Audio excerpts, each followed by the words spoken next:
You know, when you got a long-time friend on the program, it's a good day.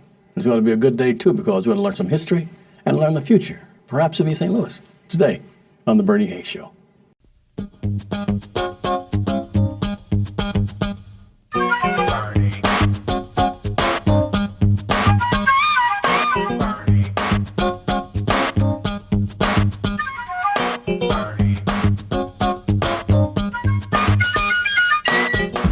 Welcome back. I'm Bernie Hayes, and today's guest is Reverend Carl E. Officer of the Officer Funeral Homes in East St. Louis, Illinois, and St. Louis, Missouri. Reverend Officer, welcome back.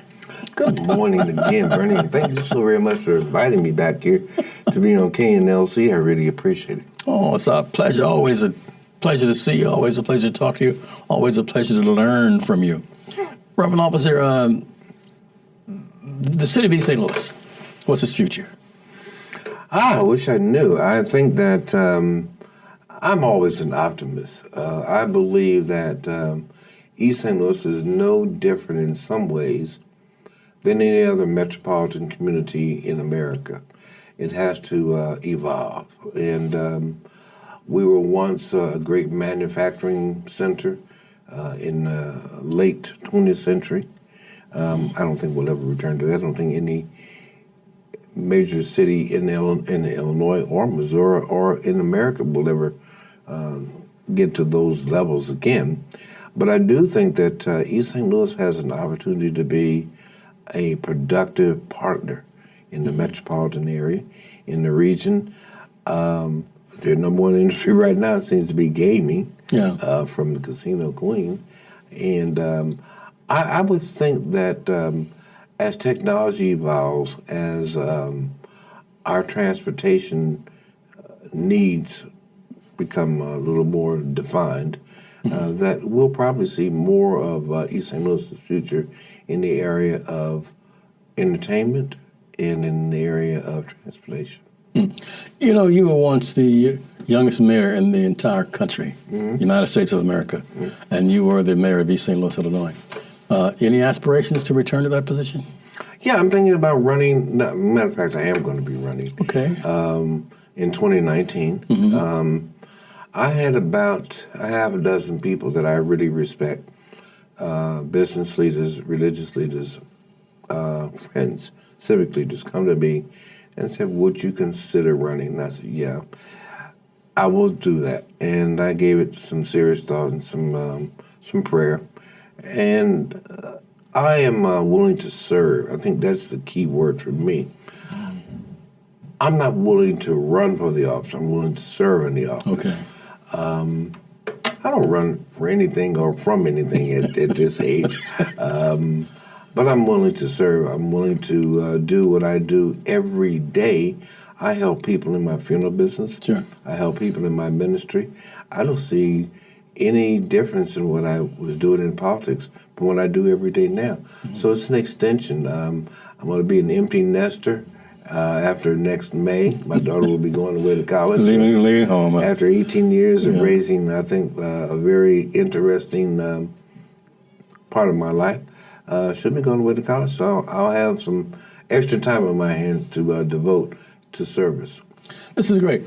Reverend Officer, the city of East St. Louis itself, you made some dramatic changes when you were mayor. You made some really positive things happen there.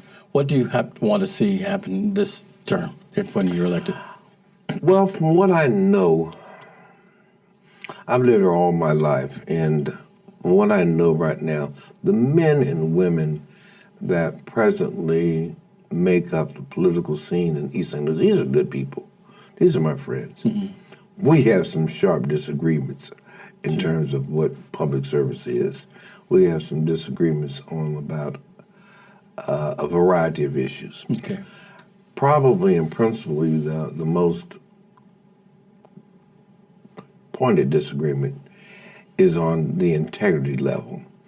I would like to see our public officials be more concerned about serving the people instead of getting money for themselves, their friends, and their relatives. Sure. I mean, it's just that simple. I wish I could make it clear. We would be so much further ahead if we weren't so greedy, so stupid, and so insensitive to each other. Okay. What do you need volunteers now? People helping you? Oh, we always need volunteers. Yeah. Here's the thing: it's kind of a unique situation politically. Mm-hmm. I'm not going to have a campaign headquarters. Okay. I'm not going to have the traditional political campaign. I'm going to put my name on, allow my name to be put on the ballot. Mm-hmm. If people want to vote for Carl Officer to be their next mayor, then they do so. I'm not going to sit down with the political powers that be and give them thousands of dollars to work their precincts for me. I've been there, done that before, and I know what you get from that. I have been blessed to have a good core of competent people, conscientious people, people who care about the community, and I feel reasonably comfortable they're going to do it. I also believe that we have to be careful in 2019. In Illinois politics, this will be the first year everyone who has got a driver's license in Illinois is registered to vote. Wow. So that's automatic, huh? It's automatic. Yeah. I'm amazed at some of the schemes I'm hearing right now in this November election. You know, I've been in the funeral business all my life. Yeah. I have the largest cemetery, African-American-owned family cemetery in the United States, in Millstead, Illinois. I wouldn't be surprised if 20% of that population at that cemetery is not voting in the November 6th election. Their names be on the rolls. Well, a lot of names are still on the rolls. I know that. Yeah. It's going to be interesting to see. You know, I understand how the machine operates, and the machine is going to, they literally buy votes. They pay for you to vote early with your absentees, and they call it chasing teas. Okay. In Illinois, we traditionally, from Chicago to East St. Louis, regularly buy votes. Oh. Belleville does it, O'Fallon does it, Edwardsville. So when they get through with it now, I'm not handling that kind of campaign. How will they reach you? They can call me at my office, 271-6055. That's area code 618. Area code 618. Or call me at home. My home number's in the phone book, Bernie. Okay. I very seldom answer my cell phone. Okay. People say, well, what's your cell number? Why? I'm not going to answer it. Yeah. Call me at home, 618-875-7861. I live on 2229 St. Louis Avenue, 3 blocks from my funeral home. I go home every day. Okay. The only time I don't answer my home phone is when I'm watching a baseball game. I tell people if I'm watching the game, don't call me. I'm not going to talk to you. Okay. I'll call you after the game. And I go to work every day, not 4 days or 5 days a week. I'm there 7 days a week. I like what I do. But if people want to talk to me about anything from funeral service to politics to religion, I'm available. I'll talk sports with you. I don't have a problem. I like people, and I like having my neighbors communicate with me. Being on the inside, I mean, the track record that you have as a public servant, it's going to be a very unique type campaign. It's going to be very unique. Yeah. I believe I've received almost 3,700 votes 2 years ago, and I did not spend 50 cents. Oh. In the county. I really got over 55,000 countywide. I got 3,700 in the East St. Louis. And it was amazing to me.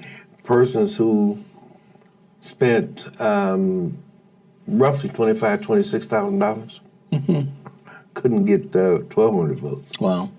So, I mean, that tells me right there, why would I want to spend $50,000?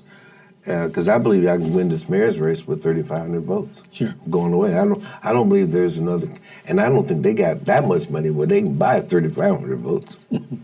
You know, your family has so much history. For people who are joining us now, some of them may be too young to remember when you were mayor or when you first became mayor, and a lot of them forget about the officer history. I want to come back and talk about that, if it's okay with you. Love to. Oh, man, because it is so rich and people should really I'm proud of it. Yeah. And we want to thank you for being with us, too. You know, that we're here at the New Life Evangelistic Center, 2428 Woodson Road in Overland, Missouri. And you see the array of mugs that we have on the counter here. This is from Webster University, I'm sorry, this is Harris Stowe State University. That's from Webster University. But this is the Bernie Hayes mug. And this is a brand new book by Reverend Larry Rice. Brand new book. It's called Through the Fire, How St. Louis Gentrifies, that is, tried to destroy a church because of its homeless congregation. It's the story of New Life Evangelistic Center. And I would like you to have one of each, a mug and a book. And here's Reverend Larry Rice to tell you how. For many years, Bernie Hayes has been on the front lines leading the charge for social justice. It's been a great privilege of mine to get to know Bernie personally, and I want us, in celebration of all that Bernie has done, to share with you one of these very special Bernie Hayes mugs and a copy of a book, Through the Fires, which tells you about the battle for social justice at 1411 Locust, where gentrifiers came into the neighborhood and literally shut down the church at the New Life Evangelistic Center at 1411 Locust Street because they didn't want those kind of people in the neighborhood. Direct bigotry. Now, if you'll request this mug and share a gift of $25 or more, we'll send you this book, 328 pages that go into great detail on all the manipulating behind the scenes and on the scenes that took place in order for the city of St. Louis to consider it a nuisance because there were hurting and homeless people in the neighborhood. We would love to see a beloved community, that when development takes place in a community, instead of the poor and the elderly and the homeless being pushed out, it's a beloved community that welcomes people from all over, regardless of their racial background or who they might be. They're people made in the image of God. Bernie Hayes has fought for that for years. And now we're teaming up with Bernie in a very special and powerful way. If you'll just call in our 421-302, or you can send your special gift and just say, please send me the Bernie Hayes mug. We will include in that Through the Fire, historical book that I've written on how the St. Louis gentrifiers tried to destroy a church because of its homeless congregations. You know, there's a common saying that if your neighbor's house on fire, yours in danger also. The bigotry, the hypocrisy in the city of St. Louis affects all of us. I thank God for Bernie, who has continued to point it out and root it out. Now we're teaming up with Bernie. When you request the Bernie Hayes mug and share a gift of $25 or more to New Life Evangelistic Center, I'll include my book, Through the Fire. We'd love to hear from you. Share now. P.O. Box 473, St. Louis, Missouri. And welcome back. My guest is Reverend Carl, the officer. I'm not used to calling him Reverend Carl Officer. I'm used to calling him Mayor Carl Officer. You know, because I've known him for so many years. He was Mayor Carl Officer. In fact, we did a story with NPR. Kathy Lohr, I remember we came up years and years ago, and you talked about gentrification in East St. Louis and also white flight. Yeah. But and we'll talk about that perhaps if we have time. But I want to talk about the officer name. Tell us about your family, Carl. Well, my grandfather, my dad's father, moved from Ohio to St. Louis in the early, really the late 1890s. Wow. And he went to mortuary school in the city of St. Louis. At that time, I think you only had to go like 3 months. And he studied under a German embalmer and funeral director in North St. Louis. And he met my grandmother, and my grandmother was a daughter of a Baptist preacher at Central Baptist Church. My great-grandfather was a pastor of Central Baptist Church in 1891, 1893, something like that. And then the two of them got married and moved to East St. Louis. And they started our funeral home in 1917 with another gentleman by the name of Mr. Marshall. They stayed in partnership for about a year, and then the officer funeral home started in 1918, the year of the race riot, all of that. And if we can make it to December of this year, my family would have been in business 100 years in the same location, in the same community, and I'm proud to say that I have the fourth generation, my daughter, my nephew, and my great-niece and niece are going to be following as the fourth generation. This is wonderful. Your parents were very active in East St. Louis political life and social life, too. Tell us about your mother and dad. Well, my grandfather initially was the one. He was very active in politics in the 20s and the 30s. And then my grandmother was very active in the NAACP. She was a very strong colleague of W.B. Du Bois. Wow. And in 1909, they were very active in the formation of the NAACP. She was very active in the National Negro women's organizations, National Baptist Convention, her and Mary McLeod Bethune, Paul Lawrence Dunbar. All of these people used to live at my house when they would come to St. Louis. Gee. There were no hotels they could stay in, and so they would stay at our home there. And so my grandmother and my So your home was on the Green Book, right? yeah. Okay. And so they were very instrumental in teaching my dad. And my dad, of course, went away to college at, he went to Howard University. He ultimately wound up at Morehouse College. Marion officer. Marion officer. And then my mother, he met her when he was in service in Mississippi during World War II. They got married, and then he was able to come home and go into the business. He was the only child, and he and my mother had 3 children. My sister Bernadette, who's the president of our corporation, myself, and then my younger brother, Marion Officer III, Junior, and he's got a son, Marion Officer III. Well, we've always been encouraged to give in public service. When I go back to my great-grandparents, when I go back to my grandparents, my parents, it was like a natural progression. I don't think it was something I ever gave a second thought to. Serving people has been a part of my heritage, has been something I was trained to do, taught to do, and I enjoy doing it every single day. You know, you could have easily laid back, enjoyed the family name, the business, and so forth. But you chose to go into public service. You chose to become an elected official. Where did that inspiration come from? From your parents or from home? I think it primarily came because of people talking negative about East St. Louis.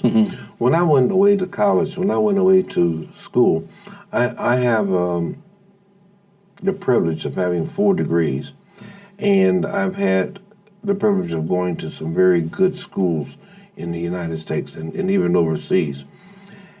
But everywhere I went, people said, "You're from East St. Louis?" They said, "Well, wait a minute, you're not supposed to be able to talk to us the way you talk to us. You're not supposed to be able to think the way you think, be able to articulate. If you're coming from East St. Louis, have you lost your mind?" People in East St. Louis are some of the most articulate, educated, compassionate, concerned citizens I've ever met anywhere in the world. And so I would say that to my dad, and my dad said, "Well, if they think this is so bad, why don't you show them different?" So when I told him I was running for mayor, he said, "Oh my God, you've lost your mind." He says, "I built this business up. You don't have to do this." I said, "I know I don't have to do it. I want to do it." And once I got into politics, I enjoyed it. I enjoyed serving people. Well, you know, and then so many changes you've seen. You made so many changes when you went into the office, and I'm sure you had a vision of East St. Louis at the time. Do you have that same vision this time? No, because when I first went in, we still had packing houses. We still had other industry. I did my darndest in 1980 to try to save one of the premier businesses in Illinois, which was the Swift Packing House. Sure. Okay, and I got an $80 million grant from President Jimmy Carter. Made no difference. The powers of the union leadership and the powers that be left East St. Louis, left Illinois, left the Midwest to go out west to take the plant. They didn't care about the money. It taught me a harsh lesson that when you get a combination of money and betrayal, I saw union leadership sell out their members for some money. Had nothing to do with race, had nothing to do with really location, it has everything to do with money.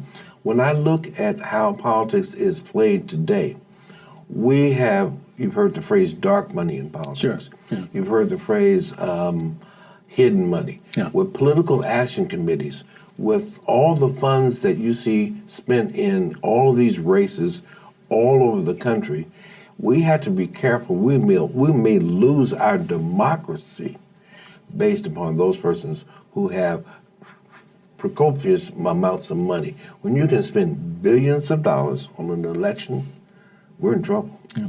How has the political landscape changed as far as Carl E. Officer is concerned? Because there's so many negative ads out there now. I mean, I'm sure that people who will be running against you, and those who do not want to see you become mayor, but could be putting some money against you. How do you combat that? Well, I think the first thing is I don't think anybody's running against me. Okay. I think there are persons who will be running for the office. Okay. The way that I look at this, I don't have political enemies. Okay. I have political opponents. We may disagree. Everyone that I know in East St. Louis that has run for public office have been my friends. Great. I don't have political enemies. I don't have a problem with them. We disagree on policy. We disagree on procedure. We disagree on things like integrity, telling the truth, and how you spend money. And at the end of the day, my Christianity kicks in and tells me this is still my brother, still my sister. This is still someone that's my neighbor. I can still love them. I can still care about them. I don't have to do what they do. I got so many of my friends been convicted and gone to prison. It's a shame, okay? And I've gone to visit them, okay? But I don't think, Bernie, that that's going to change until we as people, it has nothing to do with education. It has nothing to do with money. It has nothing to do with where you live.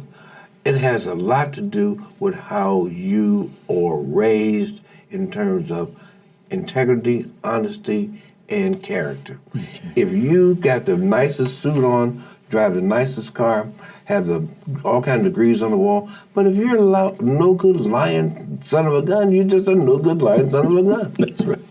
My guest is Reverend Carl E. Officer, former mayor of East St. Louis, Illinois, and his aspirations to become mayor again. And we're here at the New Life Evangelistic Center, 2428 Woodson Road in Overland, Missouri. We were at 1411 Locust Street in downtown St. Louis, Missouri, but Reverend Larry Rice is still with a crew down there each and every day trying to make repairs and trying to get that institution back up and running. But the same services that were provided down there are provided here at 2428 Woodson Road. And we need your help and support just to continue these services for those in need. You can help us through Post Office Box 473, St. Louis, Missouri, 63166. That's tax deductible. Or you can go online at www.newlifeevangelisticcenter.org and make a contribution or a gift or an investment in New Life Evangelistic Center through MasterCard, Visa, American Express, or Discover. Back with Reverend Carl E. Officer after this. Now you can take NLEC TV anywhere as you put the NLEC TV app on your iPhone or mobile device. NLEC TV is an innovative TV station that's on the cutting edge of community service. When you tune in to NLEC TV, you'll discover a television station that has been operated by previously homeless individuals who've received broadcast training through New Life Evangelistic Center's unique on-the-job training program. On NLEC TV, you'll discover wholesome family, community, renewable energy, and inspirational programming. Those needing energy assistance, food, clothing, or freedom from the cycle of homelessness will find that plus much more on NLEC TV. Now, you can receive NLEC TV by going to 24.2 on your television set or putting the NLEC TV app on your iPhone or mobile device. For further information, call 314-436-2424 or go to nlecstl.org. That's nlecstl.org.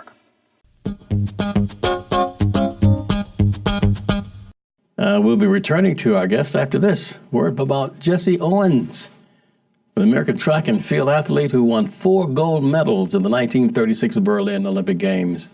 His long jump world record stood for 25 years. He was born on September 12th, 1913.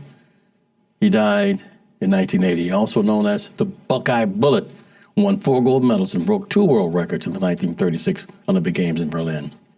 Owens' athletic career began in high school when he won 3 track and field events in the 1933 National Interscholastic Championships. 2 years later, while competing for Ohio State University, he equaled 1 world record and broke 3 others before qualifying and competing in the 1936 Olympics. Following the 1936 Olympic Games, Owens retired from amateur athletes and started to earn money for his physical talent. He raced against horses and cars and for a time played with the Harlem Globetrotters. Owens eventually found his calling in public relations and marketing, setting up a business in Chicago and traveling frequently around the country to speak at conventions and other businesses. Owens died of lung cancer in Tucson, Arizona, March 31st, 1980. He had smoked a pack of cigarettes a day for most of his life. Jesse Owens. Hello, I'm Larry Rice, and I'm inviting you to join me daily on the New Life Facebook page. Something new, something exciting every day. So go to facebook.com/NewLifeSTL and discover what's happening on a daily basis as New Life Evangelistic Center begins to share with you a wide variety of subjects. I look forward to visiting you on the Facebook page. Remember, there's so much just waiting for you at that particular page. The New Life Evangelistic Center wants you to help feed the hungry and shelter the homeless by joining Club 24. For $24 a month, you can be a part of touching people's lives. For just 80 cents a day, you can make a difference in someone's life. Call 314-881-3210 or give online at newlifeevangelisticcenter.org. And welcome back. My guest is Reverend Carl E. Officer of Officer Funeral Homes in East St. Louis, Illinois, and St. Louis, Missouri. And Reverend Carl E. Officer, why did you go to seminary? You know, I really went to seminary because I wanted to study. Mm-hmm. I had no idea I was ever going to be a minister. I was raised in the African Methodist Episcopal Church. My mother was AME. My father was Baptist. Mm-hmm. And so one Sunday we would go to the AME church for Sunday school, and we'd go to the Baptist church for regular service, or vice versa, the next Sunday. And every Church of God in Christ church, Methodist church, Presbyterian church, my dad was serving and seeing all those religious faiths in his business. So I had a very good background. But one day, I was driving home from Eden Theological Seminary in Webster. Sure. And people would tell me, you got to be kidding me. I'm listening to my radio. So how long ago I had my cassette player in my car, and I could no longer hear Earth, Wind, and Fire. I'm listening to the Lord talk to me. Wow. And the next thing I know, I'm on an airplane, Bernie, flying into Israel. I'm going to school in Palestine. And I wound up taking classes there in Judea and throughout Bethlehem and Jerusalem. There were some very great instructors that I had from Iowa Wesleyan Theological School. And they taught me. And my faith has been, I've never been the same since I came off my first class on the Red Sea. No kidding. Yeah, the Sea of My Galilee. goodness. Yeah. How can one reach you, Reverend Officer? The best way to reach me is, as I said, every day I'm at my office, that I'm not taping the Bernie Hayes show, at 618-271-6055. That's a little fast. You know, you're a broadcaster. You know you got to slow it down. Okay, 618-271-6055. That's at my office, or at home at 618-875-7861. My phone number's in the phone book in East St. Louis. I'm not hiding from anybody. I'm always available. But my desire to serve comes from my family's teachings and from the goodness of so many people in East St. Louis and St. Louis who prayed for me, who prayed with me, who have given me hope and help and opportunity. Okay, there's so much more I want to talk to you about. Your spirituality, your faith, your concept, and your vision, and what's happening, the future of Carl E. Officer. But we don't have that much time. I just want to say thank you so very, very much. You and Reverend Rice are very good friends, and I want to present this book to you from Reverend Rice. It's the history of New Life Evangelistic Center. What you played, medicine compound part in. You know, and so that's his latest book. I remember when he had a facility in downtown East St. Louis. Yeah. I still believe that there's a place for Larry Rice's ministry in Illinois, in East St. Louis. There's certainly a need for it here in Missouri. That's great. But I do think we need to help, and they're going to get another check from me. Okay, that's wonderful. Reverend Carl Officer, I want to thank each and every one of you, too, for visiting with us today. And don't forget to keep New Life Evangelistic Center in your prayers and in your will, perhaps. We'll see you next time. I'm Bernie Hayes.